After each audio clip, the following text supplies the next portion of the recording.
Okay. All right, let's do this. Hey, Cheers Chasers. We're giving you 10 cruise tips that you are not going to want to miss. We're going to start with number 10, but we work our way down to number 1. You are not going to want to miss that. Okay, so literally we just got back from a cruise, and we've been on multiple cruise lines, and we were just talking a couple nights at dinner, like, we have some ideas, and these are all across all cruise lines, so nothing to a certain cruise line. These are just our opinion of things that we think are important for new cruisers and existing. Absolutely. Our opinions, our thoughts. We think they're top 10. Some people may agree to disagree. Yeah. But it is what it is. We just got off a cruise, like I said, recently, and then I got an email of a killer deal from Carnival, and we just booked it. First thing I did is tip number 1. Well, tip number 10, whatever. Is definitely join the Facebook group for that cruise. Now, there's a lot of info to be had there. Sure, you can scour the interwebs and look everywhere and just drive yourself crazy. But sometimes it's good just to hear it from the people, right? Hear it from you guys that maybe you've got a tip that we don't know about. And you get on a Facebook group like that, you can get a lot of info. You can ask any question you want. And more than likely, you're going to get any answer. Now, some answers you may not want to hear. But you're going to get an answer regardless, either way. Yeah, and that's pretty cool to hear it from the people that you're going to be cruising with. Absolutely. I mean, you're all on there for a reason, right? You're going to have a good time on a good cruise. Okay, number 2. Number 2. Study your ship. Look at floor plans. But also, my favorite part is to study the events that are coming up, like 80s night, 90s night, maybe the White Hot Party, the Glow Party, maybe in Carnival, like Elegant Night. Just look at that so before you pack or before you get everything ready, you kind of know. Maybe you want to buy a pack of glow sticks or, an 80s outfit and a plastic guitar. Yeah, and the one we're going on in late October, they're going to have a Halloween night. Hopefully it's multiple nights, but either way, we need to shop for a costume. We like to go all out with costumes, but if you got any ideas, throw them in the comments below. We actually need an idea because we have an annual Halloween party at our house, so please, please, please comment below because we're kind of stuck. Yeah. We do a couples one, and we were at Oompa Loompas last year. Yeah, and the year before, and it was great. Yeah, and the year before we were November Rain, like Guns N' Roses. So he was Slash. It was hilarious because he had a lot of hair. And watch it. So our next cruise tip is do all the Facebook events. So somebody on your Facebook group is going to plan like a gift exchange and group meetups, maybe a pub crawl. Ooh, those are fun. Maybe if you're a single person, like where all the single people meet just to have a drink and talk, maybe at the coffee shop. Yeah. We're just saying we always do the gift exchange. We actually really enjoy that. It's normally like $10 each bag and you get assigned like, I don't know, 5 bags or so. We love that. We always deliver the bags, but then you get the gifts. It is, and you can deliver them at any time. Your own convenience. You can wait till the last day of the cruise. Most people kind of do it within the first day or two. Any time of the day, just grab them, walk around. You can knock on the door if you wish, but most people just set them outside of the door. Leave a little note, and it's kind of cool. You give really cool things, and you get them in exchange. So we do the duck exchange too. We don't really we just hide the ducks. And we also put a tag, with like our YouTube channel, but we also remind people that you keep or hide, you decide. We also put a little note like you can't hide near the pool or any edges, keep the environment, we give them a warning that just to remind people because some people don't know. So when they re-hide them, you can't hide them near a pool or anywhere near the ocean to keep it clean. So yeah, that's right. And so definitely check out your events and don't let them slip by. Pub crawls, events, gift exchange meetups. It's a good time. Slot pools are fun too. That's cool. Sometimes we've been on a couple that, they're maybe the first time someone's organized that before. That's okay. Still, it was fun regardless. Yeah, and maybe you never know. You could walk away winners. Hey, you never know. You do never know. Okay. What is number 4? Okay, so bring a photocopy of your passport. If you can do it in color copy, and leave your passport in the safe. So when you're walking around like places like Mexico, you have a photocopy of your passport just in case something happens. Yes. If you get left or something, the cruise company will hand you your passport or have it ready for them. But it's just always nice to have a photocopy of your passport in case something happens and has all the numbers and everything if you need it. So that's just kind of something simple and it's just a really good thing to always have with you. Yeah, leave your hard copy locked up in the safe. in your room. Yeah, and so it has all your numbers and everything on it. Okay, moving on. Number 5 is... pack a first aid kit. God, it's such a smart thing to do. And I think a lot of people, maybe a lot of people do it, but I think there's a lot of people that don't do it. I have a huge one that actually I think I'm going to have to go through and throw it all away because I've had it for like 3 cruises and we never really used this stuff. But you need to pack seasick medicine because you just never know if you're a seasick person. Some people do the bands. Some people do the kind that go behind your neck or, the pills. Bands on the wrist, yep. Yes. So, and bring stuff for like tummy medicine, sinus. Just bring everything for everything, just a small amount. Just trust me. And then never put your prescription medicine packed in your suitcase because if you don't get your luggage in time, make sure you put it in your carry-on. Yeah. Especially like including your CPAP machine if you're a CPAP user. And bring sunscreen because it's really expensive to buy on the ship or to buy off the ship. Yeah. And bring a jacket. It's cold at night.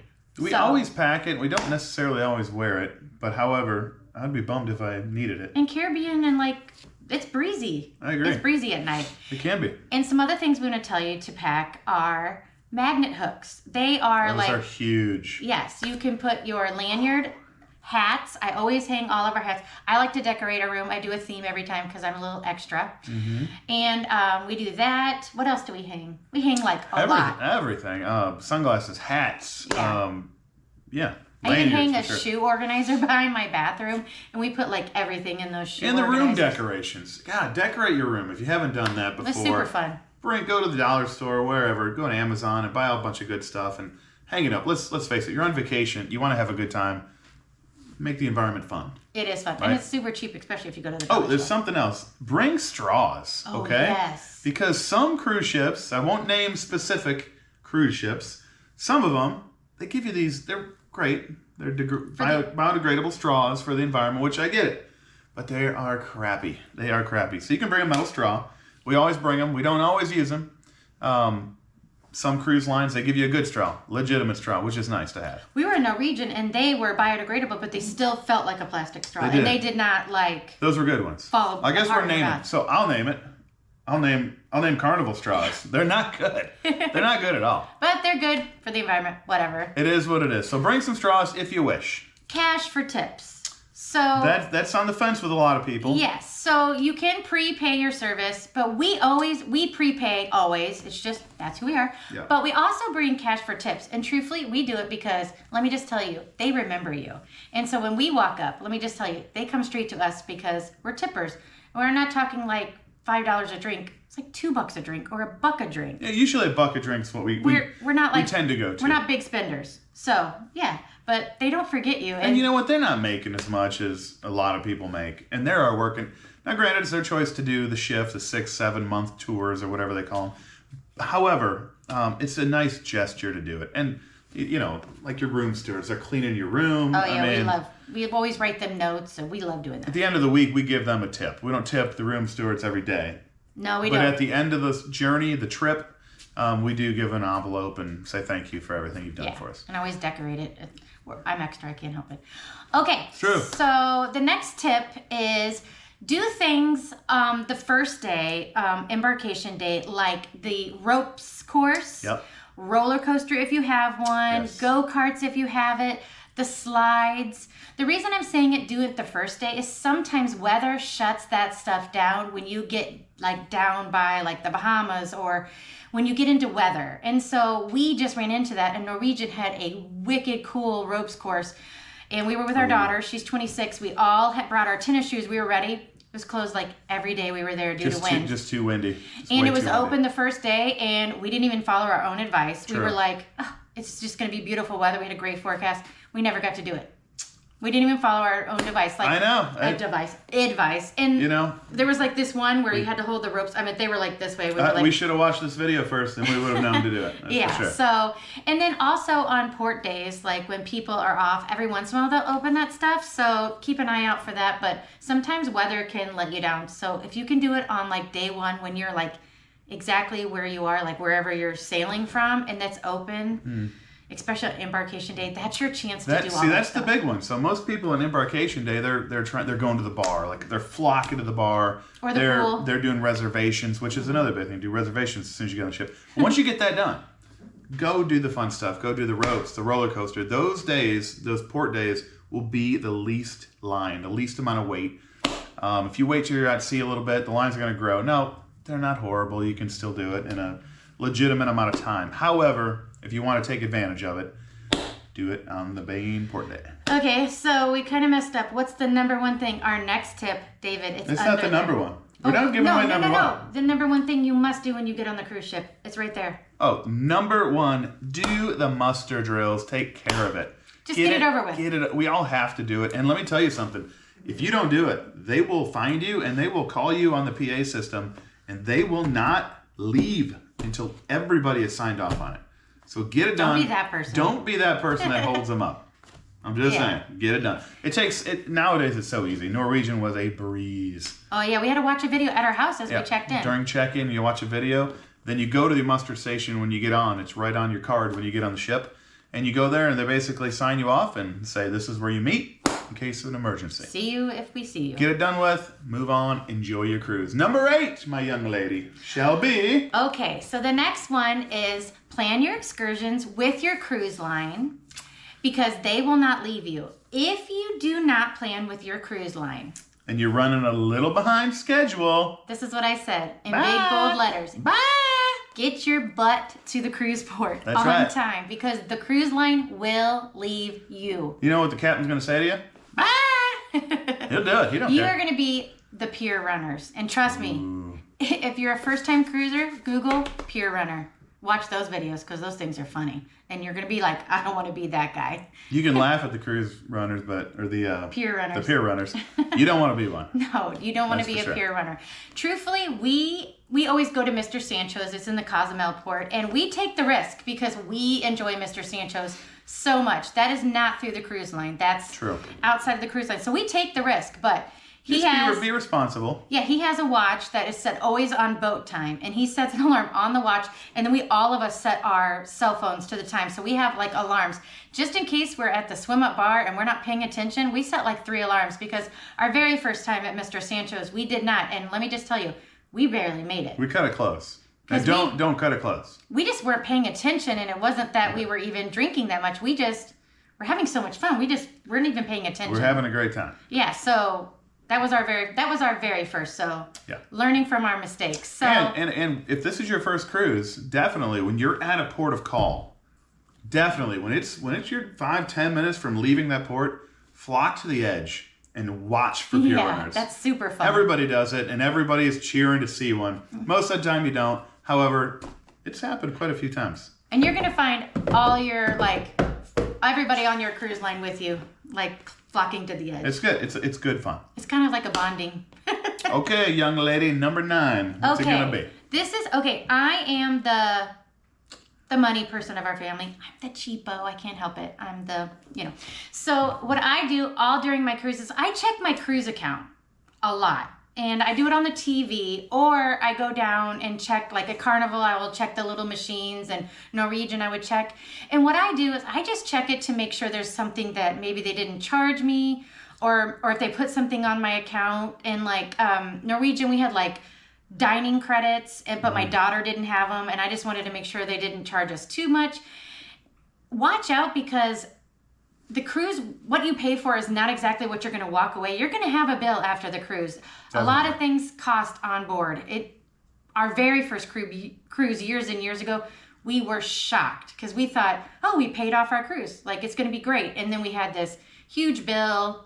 We just weren't expecting it. So now that we're seasoned cruisers, we know to always look at the bill. And truthfully, we bring a lot of cash for tips. Sometimes, whatever we have left over, we go and pay the rest of our bill off. So when we do walk away, totally without a bill. So I always like to check it the night before the end of the cruise. If I don't check it on my TV or the machine, I just go down to customer service and ask for them to print it out. It's just for peace of mind for you. So that's just something that makes me, the money person, feel so much better. And he knows. It makes me calm. And it's no big deal. but you can check it in your room every night if you wish. Just give it a look. You'd hate to be in a 3, 4, 5, 7-day cruise and then not check it and then, like she said, be shell shocked, right? You can check it every day. And if it makes you more comfortable, you could pay it every day. You go down there and pay off $100 or $50 and, not necessarily going to have a bill every time. You might not, yeah. Because if you're in port, before you leave for your journey, you will pay taxes on your drink and they get charged your room. Yeah. But nevertheless, keep an eye on it so you're not shocked at the end. We were just shocked our very first cruise. And so we're just trying to help the first-time cruiser not be shocked. That's right. We were shocked. Hey, man, it is what it is. Down to the last one. Hold on. Number 1. Drum roll! Okay, guys. So number 1 is never, ever, ever, ever, ever, ever, ever, ever, ever. Why risk it? Never fly the same day as your cruise. That's so risky. Okay, you guys know it's 2026. Look at the climate of our air lately, of all of our airports. But even when flying was good and chill, they still told you to never fly the same day as your cruise because it's just a bad idea. Air travel is up in the air. You just don't know. And no cruise line will wait for you. Even if you book the air through the cruise line, they will not wait for you. So truthfully, what we do is we come into town like 2 to 3 days early and we make 2 vacations out of it. Our little secret pro tip right there. Yeah, we love to do that. We love to cruise out of New Orleans and come 3 days early. And we love to go to like Tampa and then go to like Treasure Island, or we just love to make 2 vacations. We try to like a twofer. Yeah, that way you're going to be on the boat on time. Yeah. And like she said, you're there for 2 extra nights maybe. If you can swing it with work, 2 extra nights. And it's like a mini vacation before your major vacation. So, amazing, right? Totally. I love it. I love it. Yeah. So. Best tip in the world. Yeah. And then, you can find your parking if you're a driver, things like that. So just never, ever, ever, ever fly the same day as your cruise. Ever. And make sure you find out your return flight, because sometimes people do not have internet, and you can go to guest service and they will help you check in for your flight if you were a person that did not buy internet. Sure. Customer service will help you check in for your flight and figure that out. So they are really cool. All cruise lines will help you do that. So absolutely. These are just 10 Sorry guys. These are 10 tips and tricks that we just wanted to help you figure out. I don't know. Yeah, that's exactly it. This is what we're bringing you, the good stuff. So, that being said, thank you all for watching. Hype this video if you would. We do have a review of the Norwegian Escape coming up pretty soon, so give me some time. I got to edit that. You know how we have so many videos to bring to you. Yeah. So.